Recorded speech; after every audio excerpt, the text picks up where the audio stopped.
सोच रहा हूं कि आपको इस चैप्टर की दोनों थ्योरम्स करवा दूं, क्योंकि दो ही थ्योरम्स है, वो दोनों ही बहुत इंपॉर्टेंट है। अगर एग्जाम में क्वेश्चंस नहीं पूछेंगे तो थ्योरम आपकी आएंगी। तो आइए पहले हम सीखते हैं 10.1 थ्योरम, फिर 10.2, उसके बाद 10.2 एक्सरसाइज स्टार्ट करेंगे। आइए थ्योरम 10.1 क्या कहती है, इंपॉर्टेंट थ्योरम है ये कह रही है हमसे कि the tangent at any point of a circle is perpendicular to the radius through the point of contact. क्या कहा गया है, मैं आपको एक्सप्लेन करता हूं। इसमें यह कहा गया है कि अगर हम एक वृत्त को टच कराती हुई एक स्पर्श रेखा बनाएंगे तो वो स्पर्श रेखा, वो टेंजेंट जिस पॉइंट पर टच करेगी सर्कल को, जिसको हम पॉइंट ऑफ कांटेक्ट बोलते हैं, आपको मैंने बताया था, तो उस पॉइंट से रेडियस पर परपेंडिकुलर बनता है। अगर हम उस पॉइंट से रेडियस टच करा के मिला देंगे तो वहां पर परपेंडिकुलर एक 90 डिग्री का एंगल बन जाएगा। ये हमसे कहा गया है, ये थ्योरम है। अब ये सब मैं आपको नहीं रटवाऊंगा भाई, ये रट लो एग्जाम में आएगा लिख के आ जाना, कोई जरूरत नहीं है। डीएस से पढ़ रहे हो आप, रटने का तो सवाल ही पैदा नहीं होता, हटा दो इसको। ये चीज मैं आपको करके दिखाता हूं अभी, फिर आपके माइंड में फिट हो जाएगी। तो आइए यहां पर हम नेक्स्ट पेज पे बढ़ेंगे। देखिए क्या कहती है थ्योरम, ये कहती है कि हमारे पास एक सर्कल है, तो यहां पर मैं एक सर्कल ड्रॉ करूंगा। पहले ये एक सर्कल है, ठीक है। अब हम टेंजेंट बनाएंगे, तो आइए फटाफट से एक टेंजेंट भी हम ड्रॉ कर लेते हैं। तो यहां पर ये मैंने लिया स्केल और एक टेंजेंट मैं यहां पर बनाता हूं आपके लिए। ये देखिए मैं यहां से एक टेंजेंट जो है वो ले रहा हूं। लेट सपोज ये मैंने यहां पर टेंजेंट ड्रॉ कर दी, ठीक है, टच करती हुई निकल गई, इसको हटा दो। तो ये टेंजेंट इसको टच करती हुई निकल रही है। अब यहां पर अगर मैं देखूं इस पॉइंट पर ये यहां पर इसको टच कर रही है, मतलब ये है इसका पॉइंट ऑफ कांटेक्ट। ये कौन सा पॉइंट है, ये पॉइंट हो गया आपका point of contact, point of contact हो गया। इतनी बात तो जी हमें पता है, बहुत सिंपल है। अब ये थ्योरम ये कह रही है कि ये कोई भी टेंजेंट होगी वो क्या करेगी, उसके सेंटर से अगर हम यहां से उसकी रेडियस, ये तो रेडियस होगी, त्रिज्या होगी, इसको अगर हम मिलाएं तो यहां पर ये परपेंडिकुलर बनेगी, मतलब यहां पर हर बार 90 डिग्री का एंगल बनेगा। ये थ्योरम ये कहती है। अब इस चीज को समझ में तो आ गया, ठीक है। अब देखिए इसको मैं करके दिखाता हूं। अगर मैं लेट सपोज क्या करूं, मैं इस टेंजेंट को उठा लूं और इसी टेंजेंट को मैं थोड़ा सा यहां से शिफ्ट करके कहीं और बना दूं।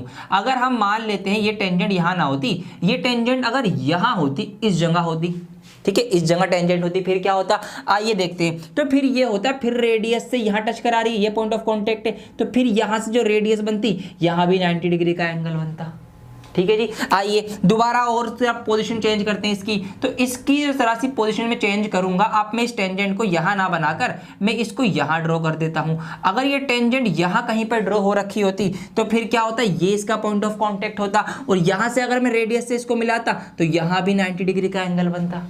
समझ पा रहे हैं आप? तो कहने का मतलब यह है कि एक टेंजेंट जब एक वृत्त के ऊपर बनती है तो जहां से वो टच करती है वो पॉइंट ऑफ कांटेक्ट से, रेडियस से जो यहाँ पर परपेंडिकुलर होता है, तो वो रेडियस कैसी आएगी, टेंजेंट के ऊपर परपेंडिकुलर आएगी। ये बात ध्यान रखनी है, और परपेंडिकुलर आएगी तो यहाँ पर 90 डिग्री का एंगल बनेगा। ये थ्योरम कहती है। तो मैंने आपको दिखा भी दिया, 3 बार एग्जाम्पल करके दिखा दिया। उम्मीद करता हूं समझ में आ गया होगा। वीडियो लाइक हो जानी चाहिए। आइए फटाफट पीछे आते हैं दोबारा। अब क्या लिखा हुआ है, अब ये लिखा हुआ समझ में आएगा, अब इसको रटने की जरूरत नहीं है आपको। देखिए यहां ये लिखा हुआ है, we are given a circle, हमें एक सर्कल दिया गया है, इसका सेंटर O है, टेंजेंट जो है वो एक्स वाई है to the circle at a point P। P point जो है इसका वो यही वाला पॉइंट हो गया। कौन सा पॉइंट हो गया, आपका टच कराने वाला पॉइंट ऑफ कांटेक्ट हो गया। अब prove that OQ is the perpendicular to XY, हमें प्रूव करना है कि जो OQ है, कहाँ गया OP, ये जो OP लाइन खड़ी हुई है, ये जो रेडियस है ये परपेंडिकुलर है, मतलब ये यहाँ पर 90 डिग्री का एंगल बना रही है इस XY लाइन के ऊपर। ये प्रूव करना है, करके तो दिखा दिया। कैसे प्रूफ होगा देखिए। Take a point Q on XY, हमने XY इस टेंजेंट के ऊपर, इस लाइन के ऊपर एक पॉइंट ले लिया, यहाँ पर Q पॉइंट ले लिया।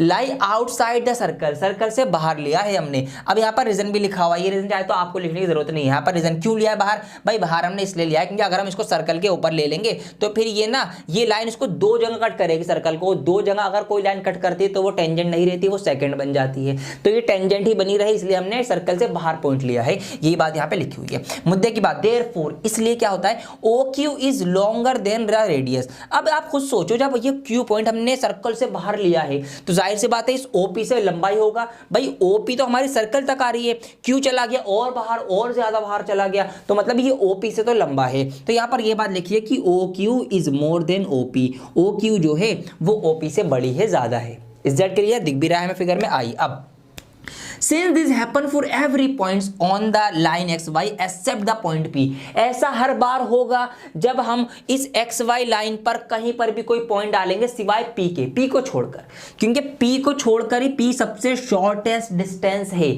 अगर हम पी के अलावा कहीं भी पॉइंट ले लें, हम क्यू यहां ले लें जब भी वो पी से बड़ा होगा, हम क्यू यहां ले लें जब भी वो पी से बड़ा होगा, हम क्यू यहां ले लें जब भी पी से बड़ा होगा, हम क्यू यहां माने जब भी पी से बड़ा होगा, पी को छोड़कर जहां पर भी हम क्यू लेंगे वो बड़ा ही आएगा। तो पी जो है वो रेडियस से सबसे ज्यादा शॉर्टेस्ट डिस्टेंस है, ये हम कह सकते हैं। यहां पर ये लिखा हुआ है OP is the shortest of all the distances of the point O to the point of X Y. तो एक्स वाई के ऊपर ओपी ही सबसे छोटा डिस्टेंस है। So OP is perpendicular to X Y, इसी वजह से ओपी क्या है, वो परपेंडिकुलर बिल्कुल खड़ा हुआ है। जब बिल्कुल बीचों बीच में खड़ा होगा जब तो सबसे छोटा होगा, सिंपल एज दैट। यही बात यहाँ पर लिखी हुई है, ये हमने यहाँ पर प्रूव कर दी, ये बात यहाँ पर आपको लिखनी है, बस ये थ्योरम आती है। तो इतना सा आपके अंदर इस पे काम रहने वाला है। पूरी थ्योरम एक्सप्लेन कर दी मैंने फटाफट। इसकी थ्योरम 10.2 जो है वो इससे भी ज्यादा इंपॉर्टेंट है। जी हाँ,